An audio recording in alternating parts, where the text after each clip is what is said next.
Today, I want to talk to you about how to get the audacity of Kyle.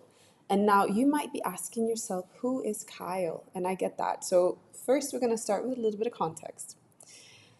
I very often hear people, and especially women, saying, I wish I could just have the audacity or the confidence of like a white man, right?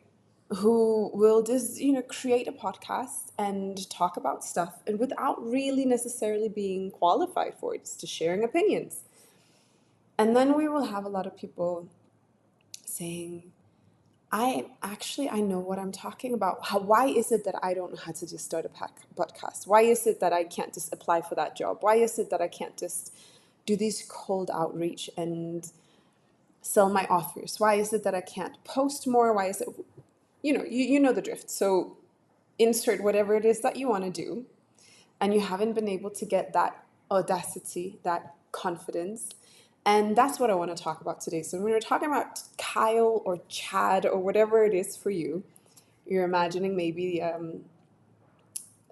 millennial dude, like a cap, named Kyle or Chad. That's usually what I do. But insert whatever it is that you want, right? Maybe you know someone and you have that person. You're like, I just wish I could have that level of audacity or confidence. And so what I want to talk about today is how it's not really about increasing levels of confidence or increasing levels of audacity. It is more about removing all of the blockers, all of the talk in your head, and all of the programming that is keeping you away from it. Because if you imagine that you were born into this world and nobody had ever told you that you had anything to be ashamed of or anything to feel guilty about, or that you had to know your place, or that you don't deserve this or that, if you were just kind of raised in a world where, you just go ahead and do whatever it is that you want to do, I'm pretty sure that you would just automatically think, I would love to do this, so I'm going to go ahead and do it. So the problem really is more about how do we remove what is not serving? How do we filter through all of these internal blockers? And then once that is removed, that's when you will just more automatically gain that level of confidence and that level of audacity. Okay. And so there's a lot of people we see that have some effective tools. There are these rejection challenges, which I think are great. A rejection challenge basically says try to get as many rejections as possible. There's a goal, maybe it's 30 per month, or maybe it's a total of 1,000 or whatever it is. And then the challenge is that you figure something out that you want to do, and then you do it with the intention of trying to get rejected. Because learning to receive rejections is a skill like everything else. And so when you just put yourself out there and you learn to take a no, in the beginning it might be terrifying because you've made it maybe to be something bigger in your head than what it actually is. And so you hold yourself back from, let's not even try so I don't have to get rejected. But once you've gotten rejected a number of times, it doesn't really feel so bad. And then when you stop being scared of it, when rejection is no longer a worry or fear that you have, then what is going to hold you back from just doing things again? It's almost like training a muscle, right? It's like learning to tie your shoes. Even coming up with things that you want to be rejected for can be incredibly hard.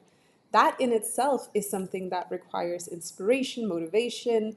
And I think because we're not really used to pursuing opportunities, then we will automatically just not make up things to be rejected for. And for that, there's a really cool Instagram channel that I follow. I don't even remember the handle of it, but he just keeps making up things. He'll be like, maybe today I'm going to ask if I can just be put on a billboard. Today I'm going to ask someone if they will teach me how to make a cafe latte. I'm just going to go into a cafe and ask the barista, will you teach me how to do this? And then he might say yes or no. And so just getting that experience and getting ideas of what can I ask for today that doesn't really even have to harm anyone, right? But because we're so afraid of getting that no, then so many people, they won't ask. And I think you would actually be surprised of how many yeses that you can get. I think me personally, the issue that I have the most is that if you ask someone something and that it's something that you really want to do, and they don't even give you a no, they just don't respond at all. I think that can be a little bit disheartening, but that's also, I think it counts as a no. You just don't know how long you have to wait until that counts as a no. I've only ever asked one person to mentor me. I've paid for coaches, I've paid for a lot of coaching. And that feels good because there is an opt-in from both sides, right? Someone is offering someone and you decide I'm going to pay what it costs and then I'm going to gain whatever skills or I'm going to learn from this person. But then it's differently when you ask someone to mentor you because there's this, I mean, they would have to just decide to give it to you, right? They would have to decide to give it to you. And it feels a little bit more vulnerable because it's less of an ask than it is a transaction. And as much as you can figure out ways of making it sound really appealing to the person that you're reaching out to, it is still their decision on whether or not they will be willing to mentor you. So I've only ever asked one person and she never responded. And this is not someone that was, some stranger. She knows who I am, right? We've met several times. I love her so much. She is incredible. And I absolutely know that she is a busy woman who has a lot to do, a lot of her on her plate. And there is the risk that she just never saw the message, even though I sent it on 2 different platforms. And she has responded me on those platforms before. And then all of a sudden, when I'm telling her, I would really love for you to mentor me, then crickets. And that hurts a little bit, right? It hurts a little bit, but I'm not making it mean anything about me, right? I know it's about her being busy and her probably getting a lot of requests, but it is what it is. So I learned something about that. And maybe one day I'll figure out someone else that I would love to mentor me and I'll ask them and I won't be too sad about, missing the first opportunity. I think there's something else about rejection in terms of who do you ask and how do you ask. It's something that we can learn as well. Now, I work with one of those celebrity business coaches. I moderate his calls. And so I get to see a lot of the things that are coming in terms of people reaching out to him. And I get to see a lot of, and this guy has millions of followers across channels. And his inbox is just constantly full. And people will reach out to him with asks where I'm thinking, you haven't really thought about who you're asking and what you're asking. So they will constantly reach out to him for mentorship. They want him to share their products on his channels that have millions of followers, even though they look at his channels and you can see he doesn't share anything, right, apart from his own stuff. He's not out here making advertisements or promoting people's products. And it's not like, just think for a second, right? It's not like nobody has asked him. It's just that is not something that he does. And if you ever see someone who does that, then it would make more sense in my head that you actually go and ask this person, would you want to do that for my product as well? How could we set up a deal for this? It could also be like someone who he's a speaker, he charges hundreds of thousands of dollars for speaking. And people will reach out to him and be like, hey, do you want to be in my podcast? I haven't set it up yet, but, I'm thinking about starting a podcast. Would you be on it? And it's like, you don't even have the evidence. You don't have any sort of proof. You don't have anything you can share apart from an idea. And it's like, are you really thinking about will you be taken seriously? Because if you don't have any evidence for what you've done, if you don't have anything that you can show a person and say, this is what we do, this is how we do it. If you want someone to be on your podcast, start with someone who might be a little bit, have a smaller audience or is not as busy, doesn't have their inbox full capacity, drowning in requests. If you want to stand out, start with someone who might not have that insane reach and audience. And I think it's also about just finding a balance between the two, right? One being, are you holding yourself back from something where you actually have everything that it takes? You're just scared that they're going to say no, or you don't feel like you have the confidence levels, you don't feel like you have that audacity, we can work on that, right? But then on the other hand, are you just gonna reach out to a million people and ask them for stuff even though you don't really have anything to share with them, right? So can we find a balance in that? Now, that being said, once you have something that's actually you want to put out into the world, you want whatever it is that you want to do a TEDx, right? It's actually, I think people don't understand how simple it actually, not simple, but it's quite easy to book a TEDx if you do it the right way. But people think that it's something really big. And so they end up not even applying. They don't even try to understand the process. Instead of, ask some questions, right? I'm about to do my fourth TEDx soon. I've never, you can apply, right? You can apply to speak on a TEDx stage. I've applied every single time I've applied. They've chosen me as a speaker. It's really not, unless you go for these enormous stages that literally only book celebrities, then pretty much anyone with a good message, if you just put some attention into the application, if you take the work seriously, you can absolutely do a TEDx, right? So how do you get the audacity of Kyle? You gotta recognize. So this is the work that I very often do with people. You have to recognize that whatever ideas and limitation and excuses and what it is that you have in your head, creating all of the thoughts that you're having, your thoughts are not random in that sense, right? Your thoughts are a product of the programming that has occurred pretty much since you were born, maybe even before you were born, because you're also impacted by biology and maybe how your mom felt when you were in her belly and stuff like that. So have all of this programming that has taught you how to think today. And so the thoughts that we have in our heads are not necessarily true. We will make up a lot of excuses. We will put together a ton of limitations.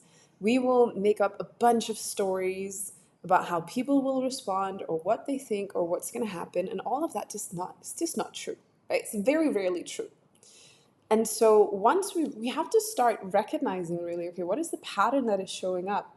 I tend to say no to opportunities, or I tend to hold myself back from opportunities.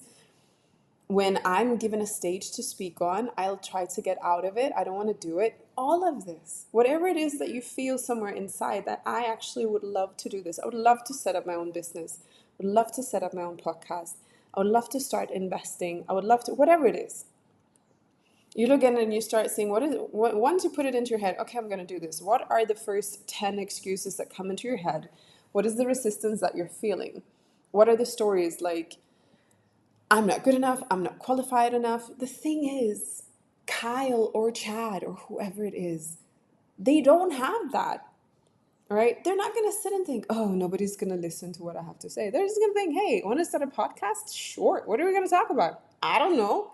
Let's just get started, right? And so you figure out, what are all of these stories? What are all of the limitations? What are all of the excuses? And why do I have those in my head? Sometimes you might even ask yourself, what would Kyle do? What would Chad do? Would he just say, cool, let's go for it? And then obviously also check in with yourself. This is something that you actually want. A lot of people say you should definitely have a podcast. Oh, if you're a coach, if you're a speaker, if you're this or you're that, you should have a podcast. No, right? That's not how it works. You start a podcast if you want to have a podcast. Start a podcast if you feel like there's something that you want to share, something that you want to bring to the world. Because guess what? Maintaining a podcast is hard work, which is why most people do not continue to do podcasts. They'll do a few episodes, they'll do maybe a season, and then you won't hear from them ever again because it is significantly more time consuming and a significantly more energy draining than what most people will think. So kudos to Chad and Kyle for setting up their podcast and for continuing to do it. Now, if you are the kind of person who just wants to like I've started just reaching out to people a lot. Hey, would you want me to speak on this at this event that you're doing? And then sometimes I never hear back, and sometimes they say yes. And that's really cool. And once you've done it enough times, it just flows a lot more naturally because you're not going to think, oh, but what if they say no? I don't care if they say no. I don't care if they don't respond. At least I asked. And sometimes I'll even follow up if I really want it, right? and then we'll take it from there. But if once you recognize that it's not about building audacity, it's not about building confidence. Confidence can come from getting enough experience in something, right? But right now we're talking about the audacious type of confidence. The confidence that will just make you not stop yourself from doing something that you want to do, not holding you back from this initiative or outreach or whatever it is. It is much more about blocking the blockers that are preventing you than it is building something, building that audacity. So homework will be next time, if you know already now there's something that you want to do and you haven't done it for whatever reason, just make the decision to say, I'm going to do this within the next 30 minutes. Because now you have that sense of urgency. Now the urgency comes up, you're going to feel the resistance, you're going to hear the excuses. Now you start writing down all of those excuses. And you're going to go through each of those excuses, and then you're going to ask yourself, why do I believe that this is true? Right? Why do I believe that I'm not good enough is true, and can we prove that it's not? Right? I'm not good enough. Says who? Maybe your third grade teacher told you you'll never amount to anything, and now that voice is still with you. And then you can ask, is that really true? Is it true that I'm not worthy of this? Is it true that I'm not good enough for this? And then instead you can start looking at, okay, the evidence, this is my resume, these are my achievements, this is what I've actually done. And if I were to look at me objectively, I would consider this person someone who is worthy of doing whatever it is. And then you just start writing down all of these excuses. You start writing down what if they say no? What if they do say no? It doesn't matter, right? It doesn't matter if they say no. Actually, you can also practice saying no to other people more, because then you'll see it's really not a big deal. Someone comes to me and they say, hey, can you do this thing? I'll be like, no. And it's not like I'm going to have an emotional reaction to them asking. I'm not going to feel, this is what people sometimes think happens, right? People will think this happens. I want to ask to be on this person's podcast. But what if they, not only what if they say no, but what if they're offended, right? What if they're going to think, how dare she? She thinks she can come on my podcast? What in the world? Why would she ever think that she can come on my podcast? I guess that's not how it goes, right? It will be, they're looking at it and either they're just not accepting applications for attending the podcast, and you'll get a response that says, hey, we're not accepting attendance. We're not accepting applications. Maybe you don't get a response at all because they're like, no, we're not accepting people to come on the podcast. So we're just going to delete this email. Maybe it's going to be, okay, well, we don't really know this person, and for now it's just not a good match. Or they're going to look at your profile and they think, okay, this person is cool, but it just is not what we're talking about in the podcast. It can be all of those, but it's I don't think it's ever you're experiencing some issues with my live stream. I'm very sorry about that. Anyways, point being, it is never someone sitting there and being offended that you asked to be on the podcast. Okay, there's not an emotional response from that person. They're gonna say no. Okay, move on. And the better you get at just saying no to things, you'll see that there's actually not an emotional response. If anything, the only emotional response that you're going to feel is that you're going to feel guilty for saying no. And when you feel guilty for saying no, that's on you. It has nothing to do with them. You feel guilty saying no because you're terrified of getting a no, right? But then again, the more no's you get, you'll see it's not even that difficult. It's not even that big of a deal. You just say no, you receive no's. It is what it is. We don't have to make it something bigger in our heads. And so the more you can say no, the more you can reach no, receive no's, the more you'll be able to just go ahead and ask somebody else again. Go ahead and do this again.